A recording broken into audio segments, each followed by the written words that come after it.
Hi everybody, I'm Miss Lacey, and one of my preschoolers' favorite stories is The Lion King. So I thought I would read you The Lion King today. Disney's original, The Lion King.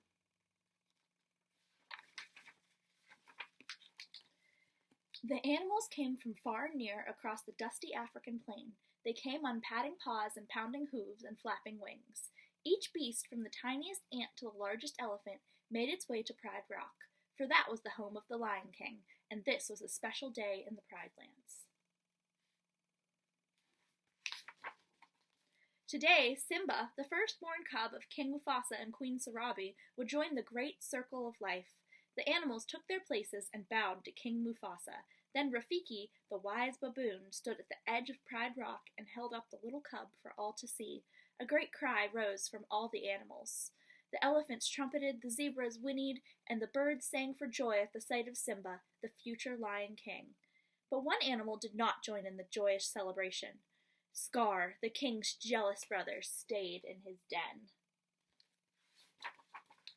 Later, Scar just laughed when the king's advisory, Zazu, the hornbill, criticized him. Ha ha ha ha! Then the evil lion popped the bird into his mouth. Scar would have eaten Zazu if Mufasa hadn't come along just in time. Zazu wiped his feathers off and scolded, "As the king's brother, you should have been first in line at Simba's ceremony." Scar's green eyes gleamed. "I was first in line, until the little hairball was born." "That hairball is my son, and your future king," Mufasa growled. "Don't turn your back on me," Mufasa warned. Scar looked back over his shoulder, his eyes narrowed. "Perhaps you shouldn't turn your back on me." Simba quickly grew.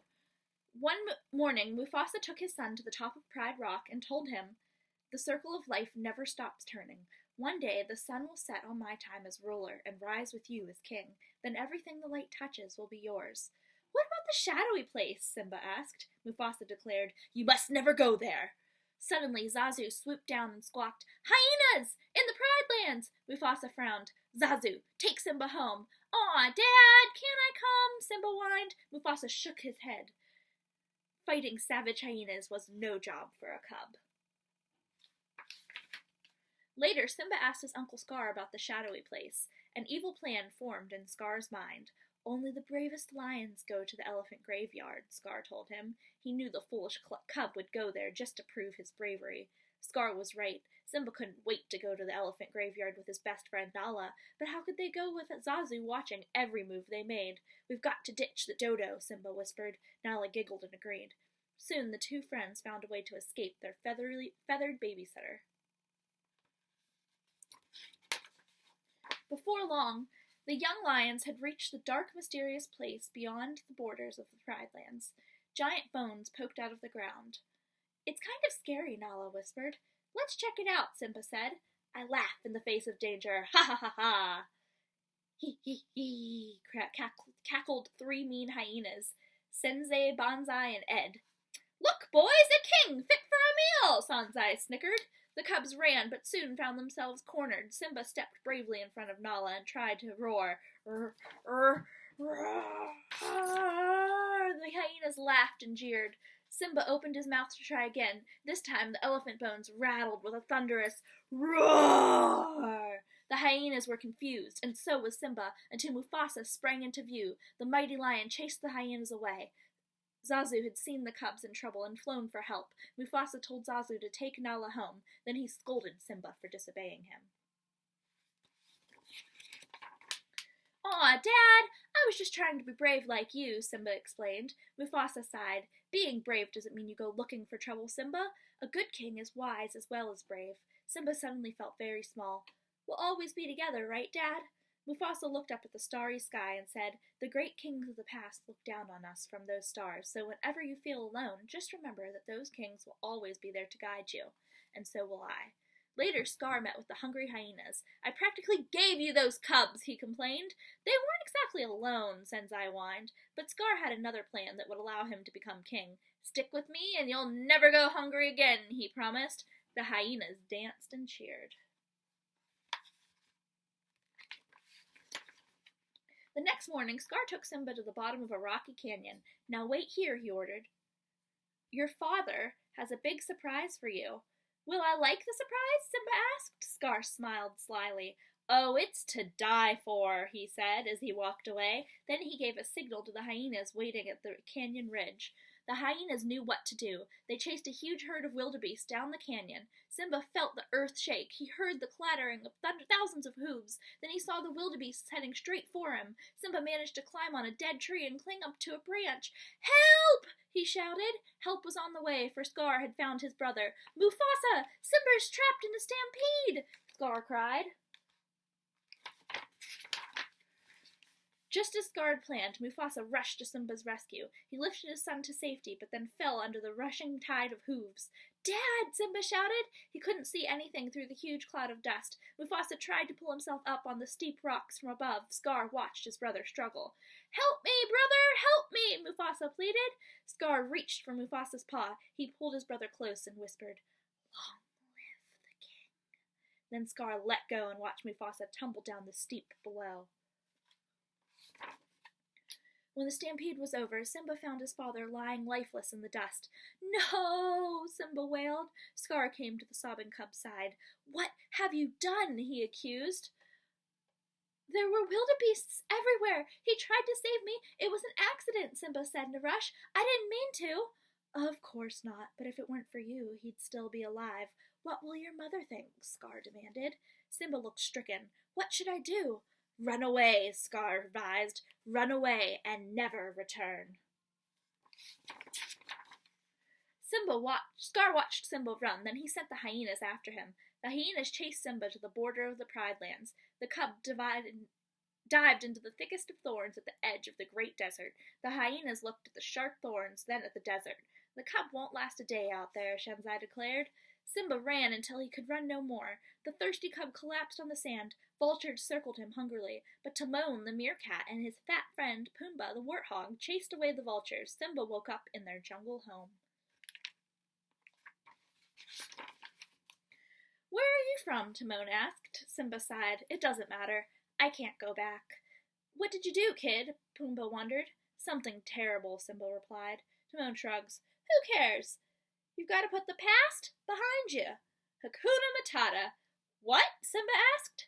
Hakuna Matata, Timon repeated. It means no worries. That's the motto we live by. And here's what we live on, Timon showed Simba a wiggly insect.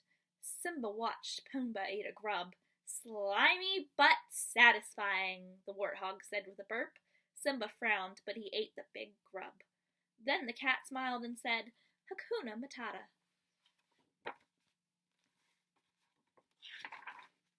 In the months that followed, Simba ate many, many grubs and grew into a full-sized lion. Most of the time he was happy with his friends Timon and Pumbaa, yet he missed his mother and often thought of his father. One night they gazed up at the stars. Simba remembered what his father had told them. He wondered if the great kings of the past really were looking down from those stars. Simba felt very alone. The next day, Simba heard Timon scream. The young lion raced to the rescue. A young lioness was about to pounce on Pumbaa, who was stuck under a log. Timon bravely was trying to protect him. Simba gave him a mighty roar and leaped at the lioness. But just as they began to fight, Simba recognized his old friend. Nala? He gasped in disbelief. The lioness looked deep into the eyes of the handsome young lion and whispered, Simba? Scar told us you were dead. Nala told Simba how terrible things were now that King Scar and his hyenas ruled the Pride Lands. There was no food or water, and many of the animals have fled. But you can come back and become king. Then everything will be right again, Nala said. I'm no king, Simba said angrily. But that night, Rafiki the baboon came to Simba and promised to bring him to his father. When Simba looked at the stars, he heard a familiar voice. Simba, his father asked, have you forgotten me? Simba gasped, No, how could I? You have forgotten who you are, and so you have forgotten me, the ghostly voice continued. Look inside yourself, Simba. You are more than what you have become. You must take your place in the circle of life. Simba knew his father was right. His friends returned with him to the Pride Lands. Back at Pride Rock, King Scar was angry with Sarabi for not finding food. Suddenly Scar heard a great roar. He couldn't believe his eyes. Mufasa! It can't be! You're dead! But Sarabi recognized her son. Simba, she said softly, I've come to take my place as king, Simba roared, but Scar would not back down so easily. Simba leaped at Scar, but the villain slipped away. Instead, the hyenas rushed at Simba. Pride Wreck echoed with the hideous laughter of the hyenas, forced Simba to the edge of a cliff.